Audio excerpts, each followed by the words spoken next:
अखंड विद्याश्रम में आपका स्वागत है।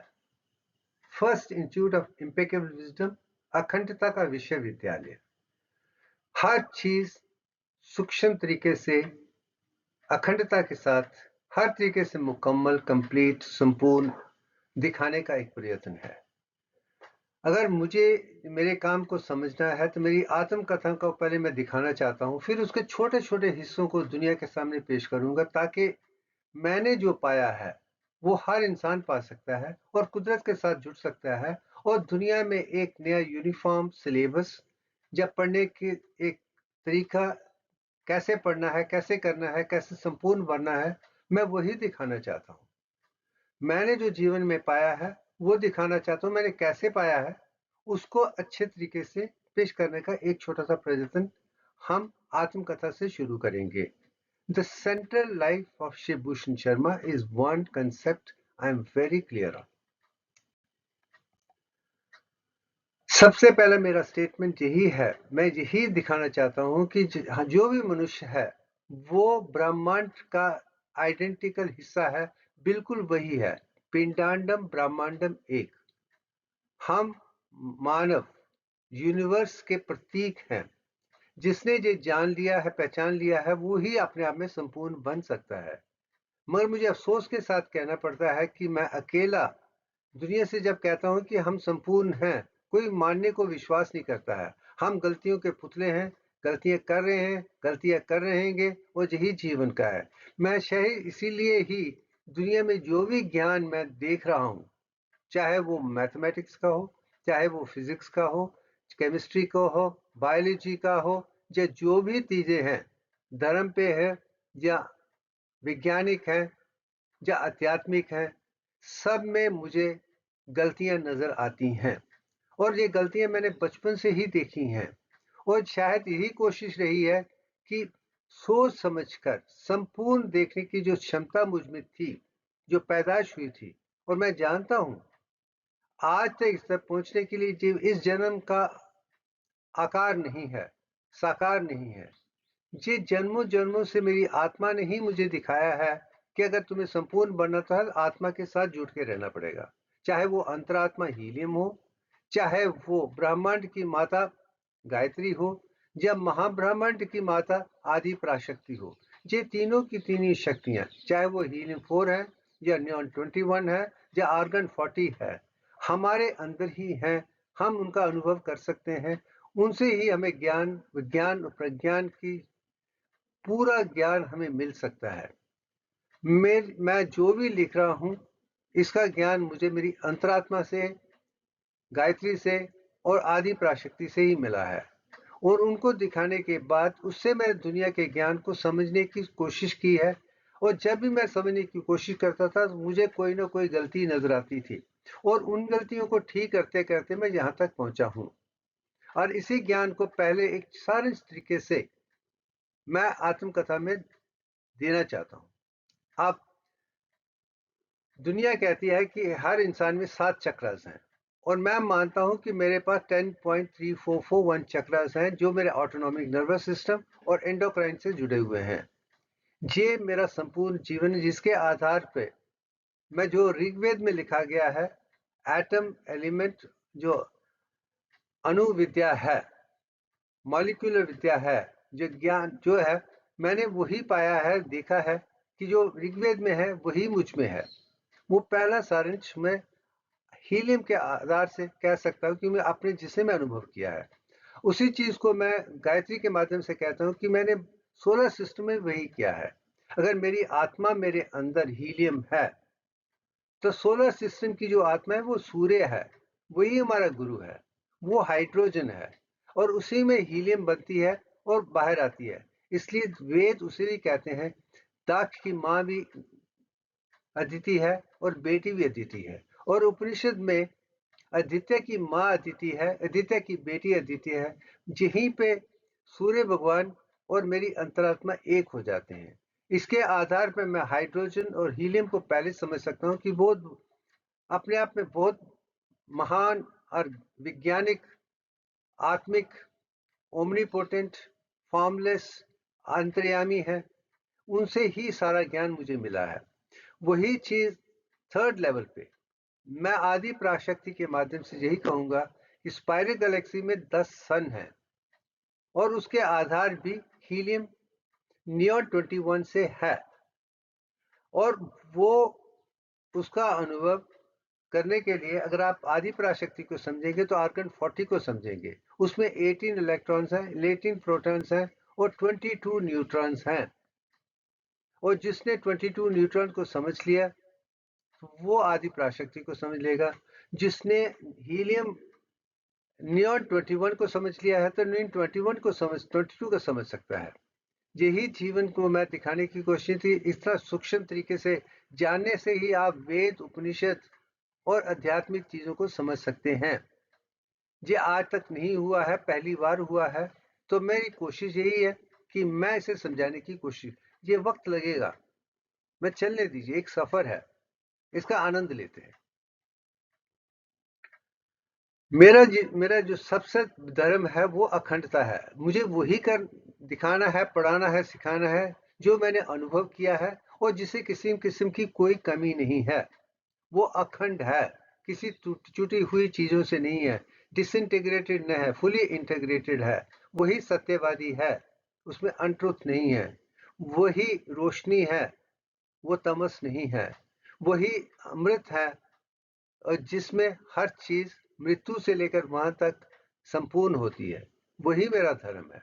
मेरा जिस सबसे बड़ा डिस्कवरी है या अनमोल आविष्कार है वो दिव्य का है और जिसके 3 हिस्से हैं, 22/21 फर्स्ट स्टेज क्रिएशन है, 10 स्टेज डेवलपमेंट है और लास्ट स्टेज 0.34451 पंचभूतास हैं। जो इसको समझ लेगा वही है। और मुझे खुशी है कि ये सौभाग्य मुझे ही मिला है कि मैं इन नंबर को, डिवाइन मैथमेटिक्स को दुनिया के सामने पेश करके और दुनिया की सारी खामियां जो हमें स्कूल, कॉलेज, यूनिवर्सिटी में पूरी दुनिया में पढ़ाई जाती हैं, उनका सर्वनाश करके, खत्म करके एक नया डॉक्यूमेंट दुनिया के सामने पेश किए। मैं जानता हूं कि मैं अकेला दुनिया को नहीं बदल सकता हूं, मगर मैं जानता हूं कि अगर जो मैं अखंड विद्याश्रम के माध्यम से जो नया बना रहा हूं उसमें वो क्षमता है। मगर मुझे कम से कम 5-10 साल लगेंगे कि पूरा वो डॉक्यूमेंट दुनिया के सामने पेश किया जाए जिसमें कोई भी गलती ना हो। एक दिन में कुछ नहीं होता है और ये पाने के लिए मैंने हजारों जन्म लिए हैं। हर जन्म में कुछ सीखा है, जाना है, पहचाना है। अगले में मैं वही चीज समझाने की कोशिश करूंगा कि पुनर्जन्म में, रीइंकार्नेशन में, यहाँ तक पहुंचने के लिए किस किस्म का सफर मैंने किया है। मगर जो पाया है पहले उसको जानना जरूरी है ताकि फिर उसके बाद एक एक छोटी छोटी सब्जेक्ट को डिटेल में समझना मेरे लिए आसान हो जाएगा। तो सबसे धर्म मुझे अखंडता चाहिए और आविष्कार दिव्यांग का है। अब इन दोनों के आधार पर मैं दुनिया को दिखाना चाहता हूं कि हमें यही ज्ञान, विज्ञान, प्रज्ञान, अखंडता दुनिया को पेश करनी है जिसमें कोई भी कमी ना हो। मैन मेड मैथमेटिकल डिजाइन्स और फिजिक्स के डिफेक्ट्स, केमिस्ट्री के डिफेक्ट्स, बायोलॉजी के डिफेक्ट्स, 64 आर्ट के डिफेक्ट्स कौन से हैं और किसे आगे करना। इसके लिए जितने ज्यादा लोग मेरे साथ जुड़ेंगे, इसको ज्यादा ऐड कर पाएंगे, बना पाएंगे, मैं समझता हूँ उतना ही उन लोगों के लिए अच्छा है। मैंने अकेले ये किया है। अब मैं चाहता हूं कि सारी दुनिया समझकर एक नया डॉक्यूमेंट लिखे जिसे पूरी दुनिया के हर स्कूल, कॉलेज, यूनिवर्सिटी में पढ़ाया जाए ताकि दुनिया जो सब्जेक्ट पे डूटी हुई है, डूटी हुई है, तकलीफ में है, वो सब खत्म हो जाए। जब तक हम स्टूडेंट को पूरे तरीके से, मुकम्मल तरीके से, संपूर्ण, पूर्ण, अखंड ज्ञान नहीं देंगे, हम उनसे आशा नहीं कर सकते हैं कि वो समझकर हमें करते। मैं किसी ना किसी को जो शुरू करना है, शायद जो शुरुआत मुझसे हुई है, अगर फर्स्ट इंस्टीट्यूट ऑफ इम्पेक्ड अखंड विद्याश्रम है, और मैं आशा करता हूं कि जो भी समझते हैं, जानते हैं, पहचानते हैं, बदलाव लाना चाहते हैं, दुनिया को अखंडता देखना चाहते हैं, दुनिया में शांति देखना चाहते हैं, तो उनको ज्ञान का देना जरूरी है। यही सारांश मैंने बचपन में स्कूल में देखा था, विद्या ददाति विनयम। राइट एम्पिकल से इंसान नरम हो जाता है। जब नरम हो जाता है सबके साथ जुड़ जाता है और सब जब जुड़ जाते हैं तो वो वहां पे धन होता, धर्म होगा और सुख होगा। अगर हमें दुनिया में सुख चाहिए तो हर इंसान को इकट्ठा बनना है, एक बराबर बनाना है, फिर ही दुनिया में हम सुख शांति हैं। हमें लोगों को डिवाइड एंड रूल नहीं करना है, कोई फायदा नहीं है। कुदरत ने हमें ही लोक पालन बनाया है ताकि हम सृष्टि में, क्योंकि ये क्षमता सिर्फ इंसान में ही है। मगर मुझे अफसोस के साथ कहना कि जितनी भी हम साइंस की बात करते हैं उसमें संपूर्णता नहीं है। वो एक ऐसा सफर है जिसे हम समझाने की कोशिश कर रहे हैं, मगर वो सत्य तक नहीं पहुंचा है जहां तक सत्य वेद उपनिषद में थे। मैं वेद उपनिषद की और अंतरात्मा की बात तुझसे करना चाहता हूं, ताकि उसे मैंने कैसे देखा है, फिर यहां तक मैं कैसे आया हूं, डिवाइन मैथमेटिक्स क्या है, फिर हमें आगे कहां जाना है और दुनिया में क्षमता क्यों वापस लानी है। ये चीजें मैं दिखाने की कोशिश कर रहा हूं। देवयंक एक मैथमेटिकल डिजाइन है, इसमें कोई दो राय नहीं है। मगर दुनिया की जितनी भी भाषाएं हैं उनमें 3 गलतियां हैं। सबसे गलती, शब्द कम है, अलग अलग मतलब है, और जहां तक कि एक शब्द के इतने मतलब है कि कभी कभी वो उल्टे हो जाते हैं। इस भाषा को कंप्लीट करने के लिए हमें सिंबॉलिक लैंग्वेज का इस्तेमाल करना है। मुझे सिंबल दिव्यंग का है। इसमें बाहर का हिस्सा 22/21 है जो ऑर्बिट देख सकते हैं, और 10 पेंटागॉन्स हैं, वो 10 स्टेज डेवलपमेंट है, और बीच में जो 5 वाइट हैं, 5 डिजिट्स हैं दिव्यांग के 0.3441। यही दिव्यांग है। जो मैथमेटिक्स डिजाइन है संपूर्ण है, उसे सिंबॉलिक में करेंगे तो हम इसे देखकर उसे समझ सकते हैं। ये दोनों तरीके, मैथमेटिकल डिजाइन और सिंबॉलिक डिजाइन, यही सनातन धर्म की खूबी रही है कि हर चीज को उन्होंने निरंकार निर्गुण ब्राह्मण को भी साकार सरगुण ब्राह्मण में बदला था। चाहे वही ब्रह्मा की शक्ल है जो पाई में भी हो सकती है और 22 में भी हो सकती है, और विष्णु के 10 अवतार 10 सीरीज डेवलपमेंट है, और शिव जी के 5 सर पंचभूतास वही 5 डिजिट्स हैं। यही मैथमेटिक्स है, यही वो पिक्चरों में था। मैं उन पिक्चरों को समझकर उस मैथमेटिक्स को ढूंढकर इन्हें नए सिंबॉलिक रिप्रेजेंटेटिव में, जहां पे मनुष्य की शक्ल नहीं है, लोगों को कहना है कि ईश्वर एक इंसान कैसे हो। मैं जानता हूं जो भी किताबों में वेद उपनिषद दुनिया में है वो सब इंसानों ने ही बनाया है। कुदरत को देखने की क्षमता भी इंसान में है, मगर वो जो खूबियां हैं जिसे वो इंसान देख सकता है वो दुनिया के सामने पेश नहीं की गई हैं। एक टूटे फूटे तरीके से तोड़ फोड़ के अपनी पसंद के हिसाब से डिजाइन बना के दुनिया के सामने पेश करके अपने आप को साइंटिस्ट कहते हैं। मैं यही कहता हूं कि सब साइंटिस्ट अच्छे हैं, इसमें कोई दारा नहीं, उनकी सोच अच्छी है, एक लेवल तक लेके आए हैं, मगर पूरी क्षमता दुनिया को नहीं पेश की है। वो समय आ गया है कि हम आज के युग में दुनिया के सामने वो ज्ञान विज्ञान प्रज्ञान अखंडता दें जिसे किसी किस्म की कोई भी कमी ना हो। वही अखंड विद्याश्रम, वही शिव भूषण सर का प्रतीक भी है, वही मेरी पहचान है, वही मेरा काम है, वही दिव्यांग है, वही अखंडता है। आगे चलते हैं। ये एक एक्सी पिक्चर है। इस पिक्चर में पूरी सृष्टि का निर्माण शुरू से लेकर अंत तक, एक डॉट से लेकर सर्कल से लेकर स्फीयर से लेकर पूरी सृष्टि में जो भी है, जितना भी ज्ञान दुनिया का है जो अखंड है, इसी पिक्चर में है। वो इस पिक्चर को भी ध्यान में रखते हुए मैं समझाने की कोशिश करूंगा। और जो मैं इतना मानता हूं कि दुनिया में 4 किस्म के लोग हैं जिसे हम शूद्र कहते हैं, जिन्होंने सीखना शुरू नहीं किया है। जो वैश्य हैं जो बिजनेस करते हैं वो उसमें माहिर हैं, जो क्षत्रिय हैं वो एडमिनिस्ट्रेशन में माहिर हैं, मगर जो असली ज्ञान दे सकता है वो ब्राह्मण है। तो मैं ये कहना चाहता हूं कि ब्राह्मण जो है ऋषि परंपरा से जुड़े हैं, कि उनमें सोचने समझने और अखंडता को जानने का एक प्रतीक है, क्योंकि उनकी सोच उस तरफ से है। तो मैं ऋषि को मानता हूं कि जो समझने का काम करता है वो ऋषि है। जो एक सब्जेक्ट को अच्छे तरीके से समझ पाया है उसे महर्षि कहता हूं। मेरे जितने भी नोबल लॉरिएट्स हैं, जितने भी सेंट्स हैं, सेजेस हैं, वेद से लेकर उपनिषद से लेकर दुनिया के हर चीजों में जिन्होंने दुनिया को ज्ञान दिया है, मैं उन सबको महर्षि मानता हूं। मगर जो इंसान मानव ब्राह्मण को, ईश्वर को जानता है, उसे हम ब्रह्म ऋषि कहते हैं। और जो दुनिया की सारी 64 कलास को जानता है, उसे हम अखंड ऋषि कह सकते हैं। ये नया कंसेप्ट मैं डालना चाहता हूँ और उसके आधार पे कथा उपदेश या इस पिक्चर को दिखाना चाहता हूँ कि जो रथ है वो जीवात्मा है, जिसमें 100 ट्रिलियन सेल्स हैं। जो अंतरात्मा है वो मैं अर्जुन के तरीके से, जो अर्जुन की तरह अंतरात्मा के साथ जुड़ जाएगा, वो सूक्ष्म होगा, वो इंसान के हर काम को समझ सकता है, जान सकता है। महाभारत में सबसे बड़ा महारथी, महाज्ञानी और धानव और संपूर्ण, जिसमें क्षमता थी कि आंख को ही देख सकता है और किसी को नहीं देख सकता है, ज्ञान को देख सकता है, वो अर्जुन का था। वो एक आत्मा है जो अनुभव कर रही है। मगर उसी आत्मा के साथ एक और आत्मा है जो कथा उपनिषद कहती है वो हिस्सा है, वो खुश नहीं है, वो विटनेस है, वो अंतर्यामी है, वो कृष्ण भगवान को मैं कहता हूँ। और ये तीनों के तीनों हर इंसान के बीच में है और मैंने तीनों को पहचाना है। 100 ट्रिलियन सेल्स को पहचाना है, जीवात्मा को पहचाना है, अंतरात्मा को वैकुंठ से देखा है, और परमात्मा को, जब भगवान को, जब ब्राह्मण को, ईश्वर को भी मैंने वैसे ही देखा है। जब मैंने पूरे सृष्टि को देखा है तो मुझे ये पिक्चर वो इतनी खूबसूरत लगती है।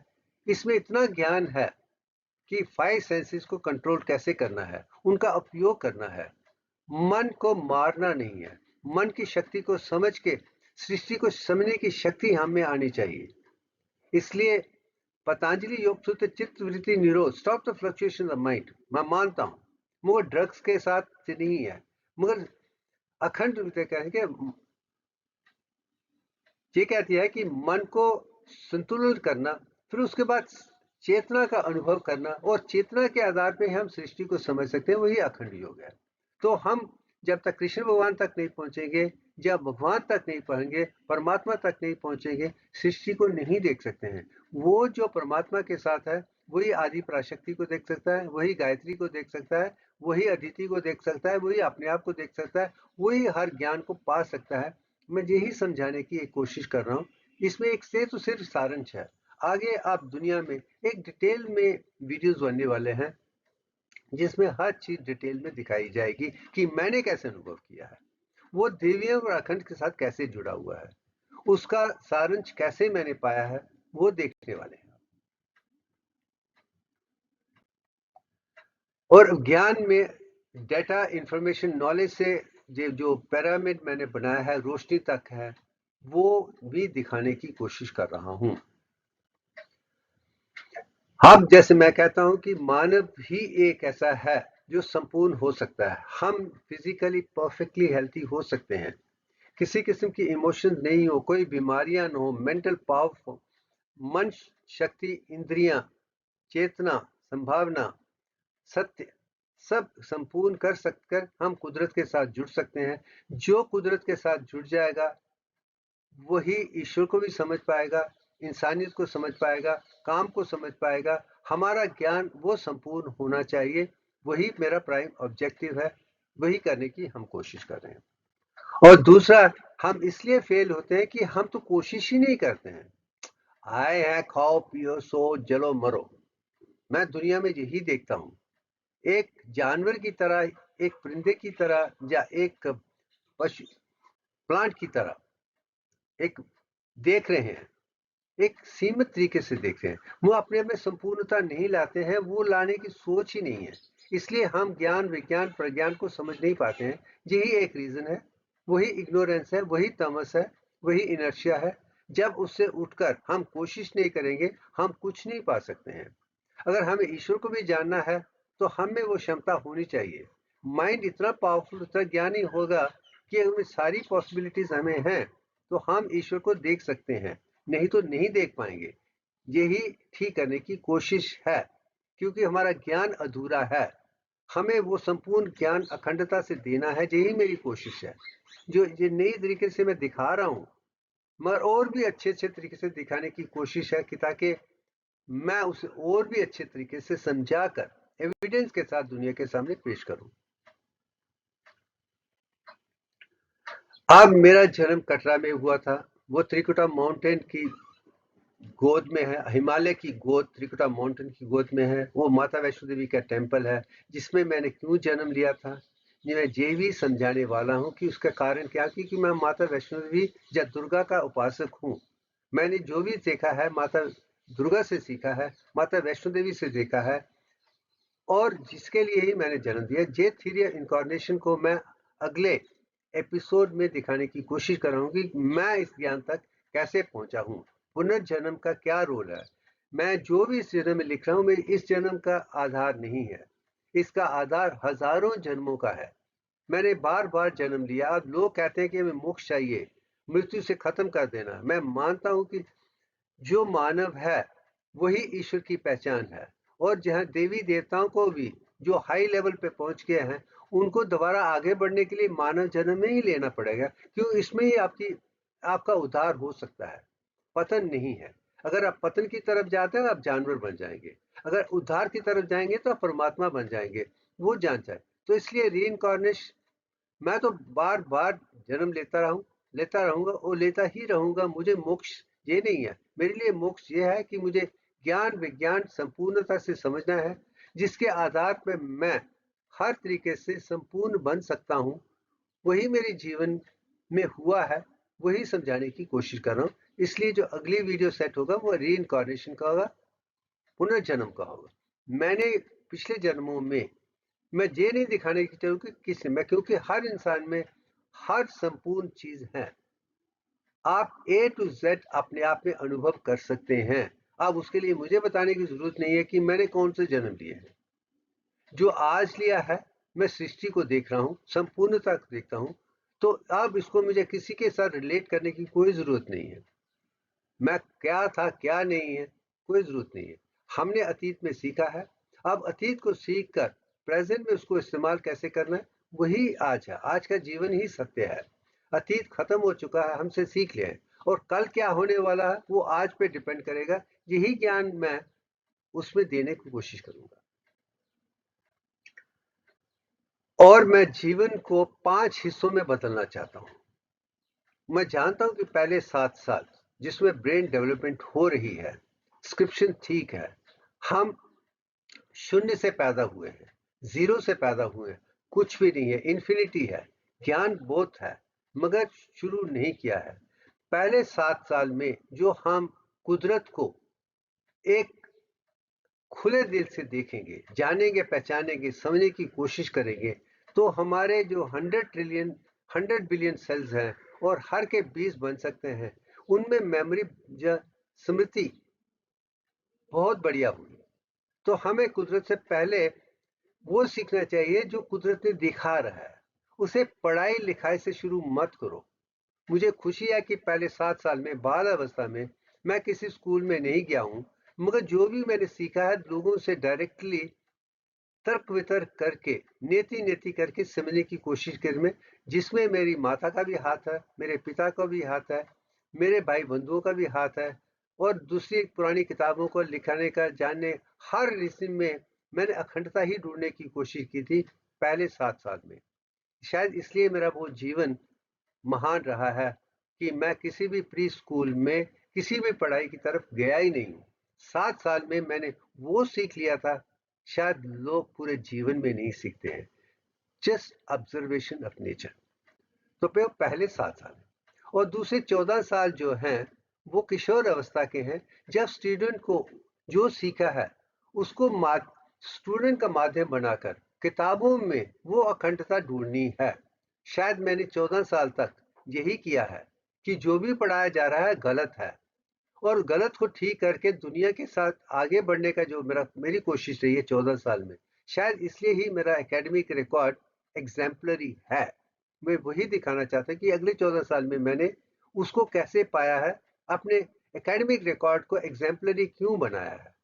उसके बाद 21 साल गृहस्थ जीवन में शादी करके बच्चों के साथ या परिवार के साथ, रिश्तेदारों के साथ कैसे रहना है, कैसे काम करना है, कैसे आप ईश्वर की तरह बन के हर इंसान की सेवा कर सकते हैं, वो मैंने 21 साल में गृहस्थ अवस्था में देखी थी, प्रोफेशनल लाइफ में।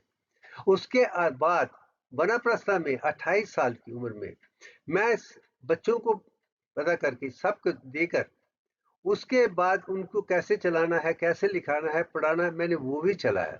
और व्यस्त अब मैं आखिरी संन्यास की अवस्था में हूँ, 70 प्लस हूँ। अब 70 प्लस को मुझे सन्यासी बनना है। ये नहीं कि मुझे घर से भागकर दुनिया के कोने में जाना है, नहीं। सन्यास का मतलब ये है, आप में वो सारी क्षमताएं हैं जिससे दुनिया का हर इंसान के आपको तारीफ करता है, आपको जानता है, पहचानता है। आप पूरी दुनिया को अपना परिवार समझते हैं, वसुदेव कुटुंबम समझते हैं। इसलिए मैं जो भी कर रहा हूँ, आप सारी दुनिया के लिए कर रहा हूँ। और बचपन से लेकर आज तक हमेशा सारी दुनिया को अपना ही मानता हूँ। मैंने कभी ये नहीं कहा कि ये मेरे अपने नहीं है। मैं हर इंसान में इंसान ही देखता हूँ, इसके अलावा कुछ नहीं है। ये मैं चीजों को अगली अवस्थाओं में समझाने की कोशिश की। इस स्टेज में कहने क्या पाया है। अब कटरा में इसलिए मैंने जन्म लिया था कि इसमें 3 पीक्स हैं जो त्रिकुटा माउंटेन के हैं, वही दिव्यांग है। और माता वैष्णो देवी के भी 3 हैं, सरस्वती, महालक्ष्मी, महाकाली है, वही दिव्यांग है। ये चीज मैंने माता वैष्णो देवी या गॉडेस दुर्गा में भी सरस्वती, महालक्ष्मी और महाकाली तीनों हैं, ये जानना है। शायद इसलिए मैं दिव्यांग तक आसानी से पहुंच पाया हूँ कि मैंने पैदाइश ही कटरा में ली है, माता की गोद में ली है। तो माता ने ही मुझे सब कुछ सिखा दिया है कि मैं माता वैष्णो देवी और गॉडेस दुर्गा का ही उपासक हूँ। पहले भी था, आज भी हूँ, कल भी हूँ। मैं जानता हूँ कि मुझे देवियों ने ही सिखाया है। अब माता वैष्णो देवी की जो 3 पिंडियां हैं वो लॉर्ड दत्तात्रेय की तरह हैं। जहाँ ब्रह्मा, विष्णु, महेश हैं, वह सरस्वती, महालक्ष्मी, महाकाली है, एक ही जिस्म है। और माता वैष्णो देवी की जो पिंडी है उसके नीचे 5.5 फुट का एक शंख की तरह है, जो आदित्य ये दत्तात्रेय जी की तरह मिलता जुलता है। दत्तात्रेय को समझने के लिए माता वैष्णो देवी की पिंडियों को जानना मेरे लिए बड़ा लाभदायक रहा है। अब बचपन में ही मुझे मारतंड कश्मीर में, अनंतनाग में, पहलगाम के नजदीक जहाँ रहने का मौका मिला था।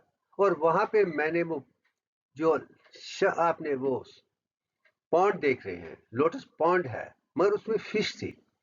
और फिश से जिस तरीके से मैंने देखा है, जब वहां पे देखा है, वो शक्ति आज भी मुझ में साथ है। वही ज्ञान मैंने अमरनाथ में पाया है, जहाँ विद्या का ज्ञान मिला है। और सूर्य टेम्पल में निर्माण कैसे करते हैं, पिक्चरें कैसे बनाते हैं, पिक्चरों के कैसे क्या ज्ञान है, वो वहां से सीखा था। जो विज्ञान प्रज्ञान है, मैंने माता वैष्णो देवी से सीखा है।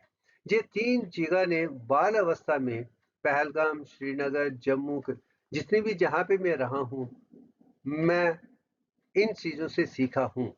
शायद यही मेरा सौभाग्य है कि साथ साथ यही देखता रहा, उसके बाद ही मुझे स्कूल में जाना पड़ा है। यही मेरी खुश नसीबी है, नसीब है, या ईश्वर की वरदान है। आज जो स्कूल एजुकेशन कटरा थी, उसमें मैं यही कहूंगा कि मैं मैथमेटिक्स में माहिर था। दुनिया की कोई भी मैथमेटिकल डिफिकल्ट क्वेश्चन कोई मुझसे पूछता था, उसका जवाब दे देता था। फॉर एग्जाम्पल मैं यही कहूंगा कि अगर शून्य पे बात हुई थी, तो मैंने यही कहा था, शून्य तो जीरो है, शून्य से ही सब कुछ शुरू हुआ है। और शून्य को आगे लगाए कोई वैल्यू नहीं। जब शून्य को बाहर में 9 नंबरों के बाद लगाता है, उसकी मान्यता बढ़ती जाती है। वो दिन ब दिन बढ़ता ही जाएगा। 1 10 हो जाएगा, फिर 100 होगा, फिर 1000 होगा, फिर 10,000 होगा। ऐसे ही चलता जाता है, चाहे वो थाउजेंड्स में हो, मिलियंस में हो, बिलियंस में हो, ट्रिलियंस में हो, आगे है। यही जीवन का सत्य है। तो जो शून्य है, जो निरंकार है, अनंत है, वो जीरो से है। वो सारी सृष्टि वहीं से शुरू हुई थी। ये भी जानने का मौका मुझे पहले ही मिल चुका था। यही मैं समझाने की कोशिश कर रहा था। जिसने शून्य को समझ लिया, वो ही कुदरत को, मैथमेटिक्स को समझ सकता है और मेंटली मैथमेटिक्स में देख सकते हैं। मैं आज भी यही कहता हूँ कि दुनिया 3 चीजों को देखती है, लेंथ, ब्रेड्थ और डेप्थ को देखती है। और आइंस्टाइन को कहा तो उन्होंने 4th डायमेंशन, टाइम और स्पेस को लाया है। मगर मैं बचपन से ही 10 डायमेंशन को देख रहा हूँ, 10.34 डायमेंशन को देख रहा हूँ।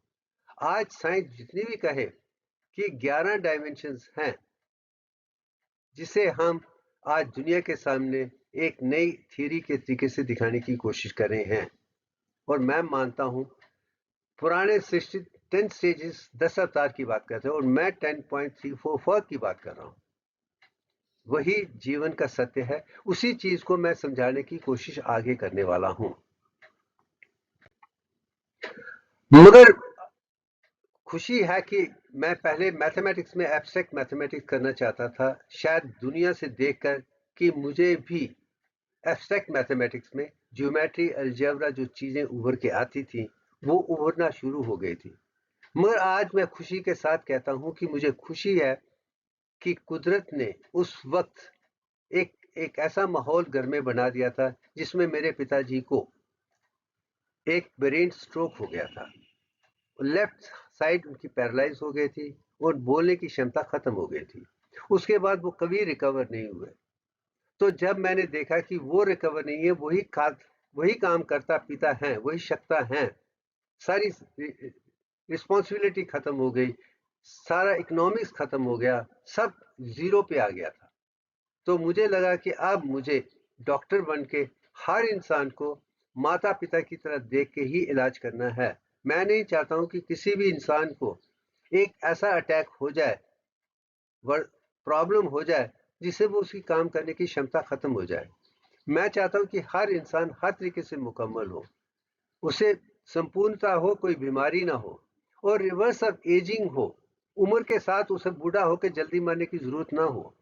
वही निरंकार हो, वही मोक्ष हो, वही फ्रीडम हो, वही सैल्वेशन है, वही जीवन जिस्म का एक वैज्ञानिक तरीके से फिजिकल हेल्थ दुनिया को दिखाने के लिए मुझे लगा कि मुझे सीखना चाहिए और दुनिया को सिखाना चाहिए। ये शुरुआत 1964 में मैंने की थी।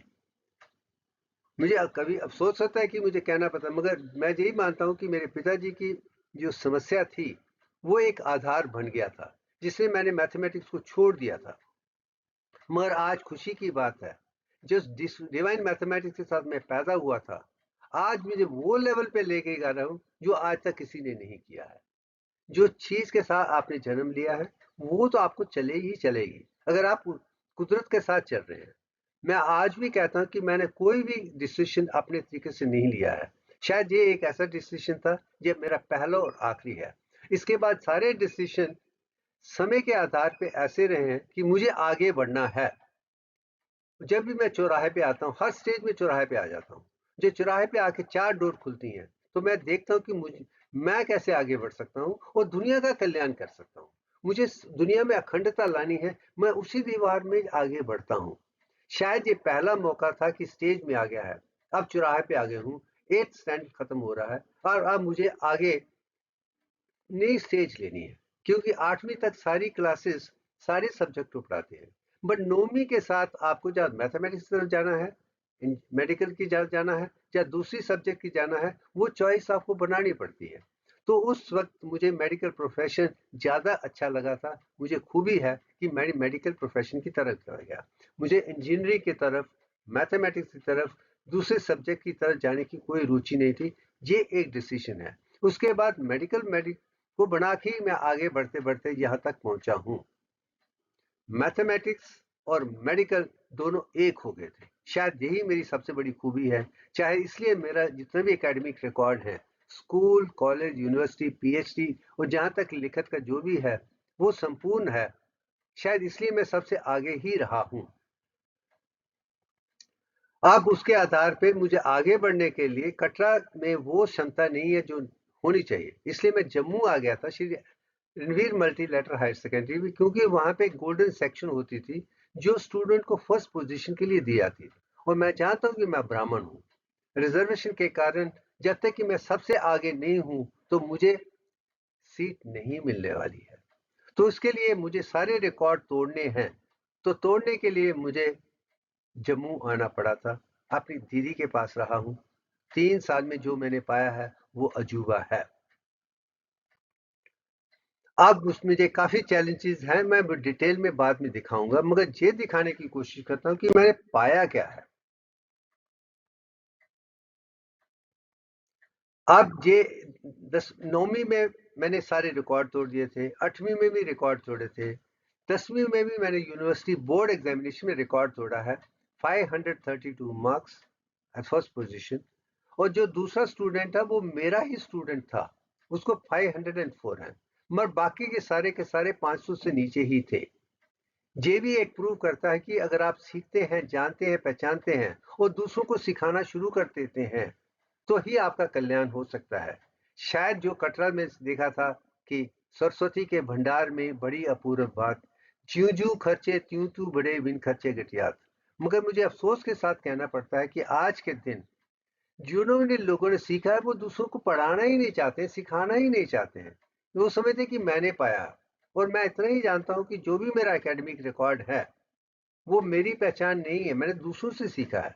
मगर उसको आगे बढ़ने के लिए जब मैंने दूसरों को समझाना शुरू किया था, यही अखंड विद्या का 10 पॉइंट का आधार है। शायद इसलिए मैं आगे बढ़, मैं जो भी सीखता हूँ दूसरों को सिखा देता हूँ। आज भी लोग पूछते हैं जो किताबें लिख सकते हैं, पैसे बना सकते हैं, मुझे पैसे से क्या लेना है, मुझे तो ज्ञान चाहिए। जब ज्ञान है, विज्ञान है, प्रज्ञान है, तो पैसे खुद ब खुद आ जाएंगे। जो सरस्वती के पीछे जाता है लक्ष्मी साथ आती ही आती है। यही जीवन का उद्देश्य होना चाहिए। सरस्वती के पीछे पड़िए, लक्ष्मी खुद खुद आ जाएगी, आपको सब दे देगी, क्योंकि लक्ष्मी सरस्वती के साथ ही रहती है। ज्ञान ही पैसे का आधार है, जो ही ब्राह्मणिज्म है, वही मैं दिखाने की कोशिश कर रहा हूं। पैसे के पीछे मत जाओ, सरस्वती के पीछे जाओ और आग चलते चलते आपका सारा कल्याण हो जाएगा। अब स्कूल में ही मुझे इतने एकेडमिक रिकॉर्ड ऐसे थे जिसके आधार पर स्कूल वालों ने भी ट्रांसफर सर्टिफिकेट में यही लिखा था, ये स्टूडेंट एग्जाम्पल है, इसकी तुलना किसी से नहीं की जा सकती है। मुझे नहीं लगता है कि कोई भी स्टूडेंट जो स्कूल में 9th 10th 11th तक पढ़ के जाता है और स्कूल वाले कहते हैं कि तुम एग्जाम्पलरी हो, तुम दुनिया को रास्ता दिखाते हो, हर को रास्ता देते, अपने रिकॉर्ड बना रहे हो, ये मैंने बना दिया था, ये देख लिया था। अब आगे चलते हुए मेडिकल सिलेक्शन के, क्योंकि मेरे मार्क्स सबसे ज्यादा थे तो मैं एक सीट को डिमांड कर पाया था, रिजर्वेशन नहीं थी, जिसके आधार पे एक साल के लिए मैं लॉयला कॉलेज में था, जिसका मार्क्स मेरे रिकॉर्ड थे, और डिस्टिंक्शन और डबल डिस्टिंक्शन 100% तक मुझे ही मिला था, मैं सबसे आगे था। मगर जो भी लड़के हमारे साथ थे जो रिजर्वेशन के आधार पे आए हुए थे, सारे के सारे फर्स्ट ईयर में ही फेल हो गए थे। तो मैं समझता हूँ कि मेडिकल प्रोफेशन में वही लोग आने चाहिए जो हर तरीके से संपूर्ण हो और डॉक्टर बनना चाहते हैं और जिनमें क्षमता है। इसमें कोई किसी किस्म की रिजर्वेशन नहीं होनी चाहिए, सबको संपूर्ण ज्ञान देना चाहिए, सबको मौका दीजिए। जो अपनी मर्जी से सेवा करना चाहते हैं उनको ही डॉक्टर बनाओ, वो रिजर्वेशन नहीं होनी चाहिए, क्योंकि आप दूसरों के जीवन के साथ खेल रहे हैं। ये इक्विपमेंट नहीं है, आप इंसान के जीवन से खेल रहे हैं। जहाँ इंसान को अगर आप संपूर्ण तरीके से नहीं देखते थे, आपको डॉक्टर बनने का कोई अधिकार नहीं है। उसमें किसी किस्म की रिजर्वेशन नहीं होनी चाहिए। ये बचपन से ही मैं कह रहा हूँ, आज भी कह रहा हूँ, कल भी कहूंगा, जब तक रिजर्वेशन मेडिकल प्रोफेशन से नहीं जाएगी, हम अच्छे डॉक्टर नहीं बना सकते हैं, अच्छे रिसर्च स्कॉलर नहीं बना सकते हैं और दुनिया का कल्याण नहीं कर सकते हैं। ये मैं पहले भी कर रहा हूँ, आज भी कर रहा हूँ, कल भी यही कहूंगा, रिजर्वेशन इन मेडिकल प्रोफेशन कोई भी नहीं होनी चाहिए। वही डॉक्टर उन्हीं लोगों को देना चाहिए जिसमें क्षमता है, बस।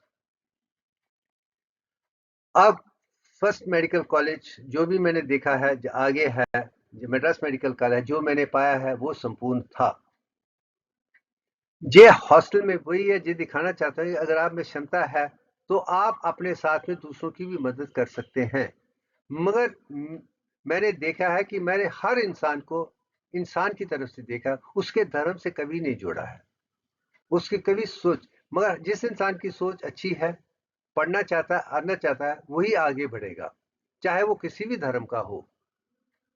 हम चार थे, चारों अलग तरीके से थे, मगर चारों में वही क्षमता थी जो दुनिया में एक अच्छे स्टूडेंट की होने का। शायद हम चार के चार आज इतने सक्सेसफुल हैं क्योंकि हम रिजर्वेशन के आधार पे नहीं आए थे, अपनी क्षमता के हिसाब से। अब्दुल अहद भट्ट कश्मीर से आया था, मुझसे मेरे बाद में आया है, रंगनाथन है, या राम प्रसाद है, जो मैं हूँ, तो हम दुनिया में एग्जाम्पल्स हैं। वो आधार मैथमेटिक्स और दूसरे सब्जेक्ट की ही है, यही दिखाने की कोशिश कर रहा हूँ। और 1974 में मैंने जैसी पिक्चर बनाई थी, ये दिखाने की कोशिश की अगर आप जन्म जन्म से जानते हैं, कुदरत को जानते हैं, उसके साकार को आप देख के खुद ही बना पाएंगे। ये मैंने 74 में बनाया था, जो पाई का रिप्रेजेंटेशन है। इसी में ही 22/21 भी है। और 1980 में मैंने फार्मास्यूटिकल कंपनी बनाई थी, इसलिए कि मेरे जितने भी गरीब मरीज हैं जो अच्छी दवाइयाँ खरीद नहीं सकते हैं, उनको कम से कम कीमत में बेस्ट प्रोडक्ट देने का जो सौभाग्य मुझे मिला था 25 साल के लिए, उसके लिए मैं खुशी हूँ। मैं जो सिंबल इसमें बनाया है वो दिव्यांग का ही सिंबल है। इसी में रिसर्च है, इसी में सब कुछ है। ये भी मैंने 1980 में बनाया था, आज से ऑलमोस्ट 40-50 ईयर्स बैक। ये पिक्चर को मैंने 92 में बनाया, जिसके आधार में मैं समझा हूं कि शक्ता और शक्ति कैसे हैं। और शक्ति का 61.8% है और शक्ता का 38.1966% है। इस पिक्चर के बनाने के बाद तब तो मुझे महसूस नहीं होता, मगर आज मैं वही चीज इसमें देखता हूं कि शक्ति का जो परसेंटेज है, मात्रा है, वो ज्यादा है, शक्ता की कम है। शक्ता न्यूक्लियस की तरह सेंटर में है और शक्ति एक इलेक्ट्रॉन की तरह है। मगर जब दोनों मिलकर काम करते हैं तो संपूर्ण होते हैं।